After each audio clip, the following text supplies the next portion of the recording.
मैं राहुल को बहुत क्लोजली जानता हूं, मेरे भाई जैसे हैं। और चाहे मैं स्पोर्ट्स के द्वारा या किसी भी चीज़ जो भी हम सोचते हैं पूरे मन लगन से करते हैं। तो मुझे पता है कि अगर वो एलओपी होंगे, लीडर ऑफ ऑपोजिशन होंगे, मेरे ख्याल से तो अच्छा ही होगा और इंडिया गठबंधन भी उन्हीं को चुनेगी, क्योंकि मुझे लग रहा है कि वो हर चीज़, चाहे वो देश के हित में बोलेंगे, जो बीजेपी छुपाना चाहेंगी वो ज़रूर उसको उभारेंगे, उसको लोगों की बात बुलंद करेंगे। जो भी बिल पास होंगे वो भी देश के लोगों के लिए होंगे, किसानों के लिए होंगे, और हर चीज़ वो ज़रूर बीजेपी को एक टक्कर देगी जो ज़रूरत है एक स्ट्रांग डेमोक्रेसी और ऑपोजिशन लीडर के लिए। तो मैं चाहता हूं कि मेरी चाहत होगी कि अगर वो लीडर ऑपोजिशन बनेंगे तो पार्लियामेंट बहुत अच्छा चलेगा, लोगों के हित में बात होगी और लोगों की बात बुलंद होगी। Because in Wayanad, Priyanka ji is going to contest.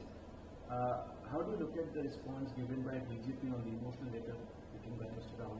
See, the BJP person from Kerala, I've learned that he lost his election. He lost his zamanat also, as you know, and the people of Kerala has given a mandate in favor of Rahul. And when Rahul has spent time, worked with them in Wayanad, and he got a lot of love from them, and so did he have a lot of plans and love for them and a lot of plans for them. I feel that there could be no better person than Priyanka who should fight from Wayanad. And obviously this is still a time we're going to have to prepare and fight an election. But having said that, if she does win, I feel that all the plans that Rahul had and all the thought process he has, for Wayanad, the people of Wayanad, Priyanka will complete it. And I think definitely, as per the mandate of the people, we will not even consider what the BJP person from Kerala has to say. And Rahul has written an emotional letter that's very meaningful for the people of Wayanad, and I respect that.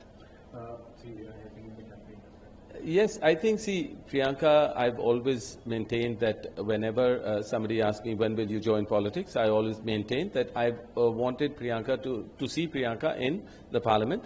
I think she's worked very hard for years together. She's learned a lot from her dadi, her mother, and her father as well. And I think, it shouldn't be limited to only doing campaigns and, doing other works. She should be in parliament and she should voice the voice of the women and people of the country. And she'll do a very good job by being there. And people of Wayanad will be very happy to make sure she wins with a very high majority. So I'm very happy for her. Since this first, the NEET PG, which got postponed, NET was cancelled, and then it will happen after some time. Lots of aspirations are there for students, but now with this cancellation, what are your thoughts? How it should be? I've been meeting a lot of people, the youth in the country, because of my charity and because I go to all the wrestling matches and various other places all over India. I'm invited for that.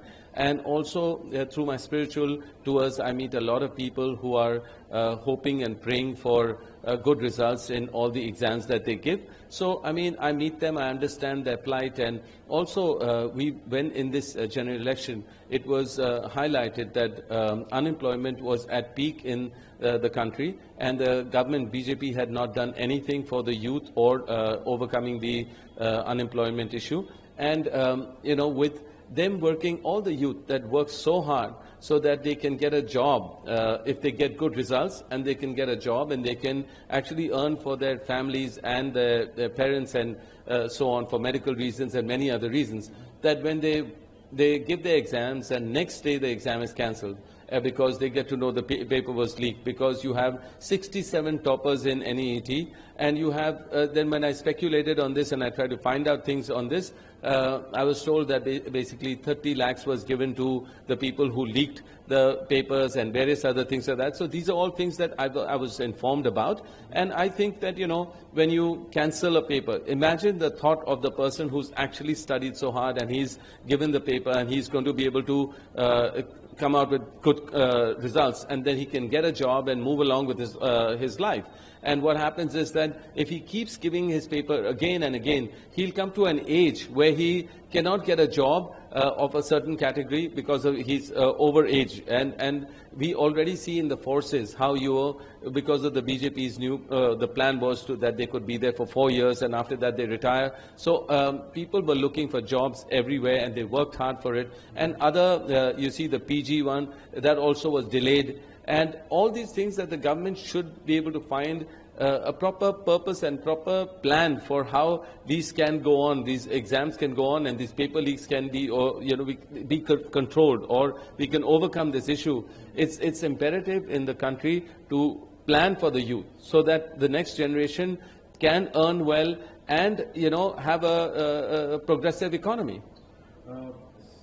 See, I thought in this general election, the way the people of the country have given a result of, the way BJP kept on going, that we are going to cross 400 seats, and that the country taught them a lesson, and they showed them that they just got 240, and they are dependent on their coalition partners. I thought after this they would realize what the country wants, what the youth want, and what the people want, and they would give a mandate for the people that, they should have elected Suresh ji who's an 8-time MP, rather than Mehtab ji, who's a 7-time MP. It's shocking that still they want to have their own person who's not credible at that point. But I don't know, the people will not let this survive, and I think that people will not accept this.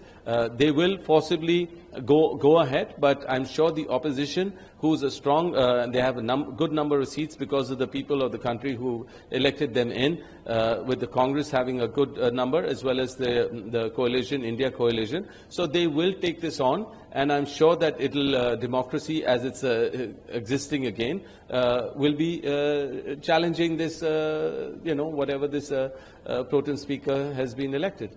Again, first day of the parliament, he brought the emergency.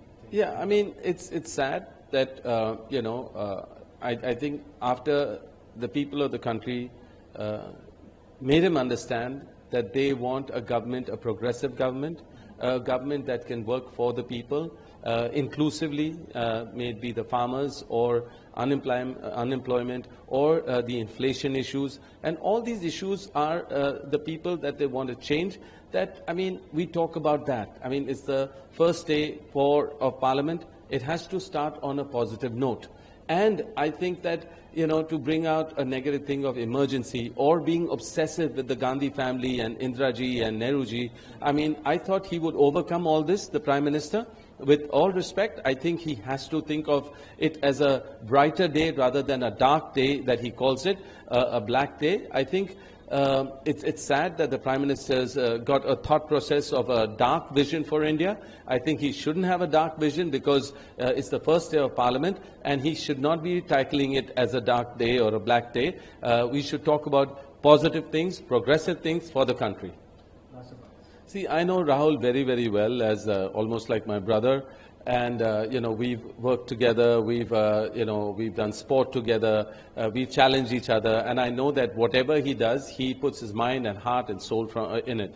And I think he understands the responsibility of being a leader of opposition. And I think that with the consent of the India coalition government, and with, being in as the leader of opposition, he would challenge the BJP on every plan that they have, as in, also choosing this pro tem speaker, or talking about the, the stock market that was not, that had risen and fallen, and, so Rahul asked for a JPC for it. So these are things that I see that he's determined to have, as he would like to have democracy existing, and he would challenge the government whenever if they make bills, as they did before, without including the farmers of our country.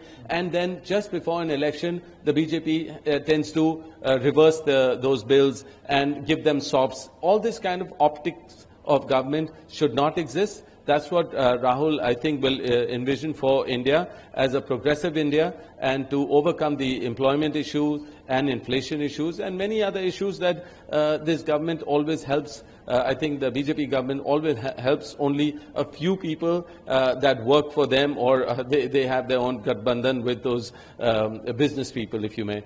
But I'm just saying that Rahul will be apt and good for the country, for the opposition, and he'll be a good leader as leader of opposition.